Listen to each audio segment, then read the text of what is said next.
Hello friends, ఈరోజు మనం మాట్లాడుకోబోయే cinema రెడమ్. ఇది ఒక క్రైమ్ థ్రిల్లర్ మూవీ. సినిమాలో హీరోగా షేమ్ నిగమ్ నటించాడు. కథ విషయానికి వస్తే ఒక చిన్న ఊరిలో ఒక కొత్త పోలీస్ ఆఫీసర్ వస్తాడు.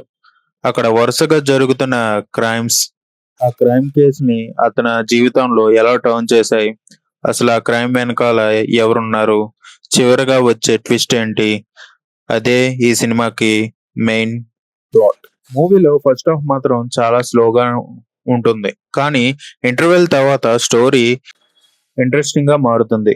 ముఖ్యంగా క్లైమాక్స్ లో వచ్చే ట్విస్ట్ ఆడియన్స్ ని షాక్ చేస్తుంది. హీరో అయితే చాలా నేచురల్ గా నటించాడు. పోలీస్ ఆఫీసర్ పాత్రలో చాలా బాగా ఇమిడిపోయాడు. బ్యాక్గ్రౌండ్ మ్యూజిక్ కూడా థ్రిల్లింగ్ ఫీల్ ఇస్తాయి. సినిమాలో కొన్ని సీన్స్ చాలా స్లోగా అనిపిస్తాయి, కొంచెం లాగ్ కూడా ఉంటుంది, కానీ సస్పెన్స్ మరియు క్లైమాక్స్ కోసం మాత్రమే సినిమాని ఒకసారి చూడొచ్చు. మొత్తానికి thriller movie, slow burn crime thriller ని ఇష్టపడే వాళ్ళకి చాలా బాగా కనెక్ట్ అవుతుంది.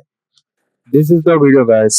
ఇలాంటి వీడియో అప్డేట్స్ మరింత కావాలంటే సబ్స్క్రైబ్ టు సినీ చర్చ. Signing off.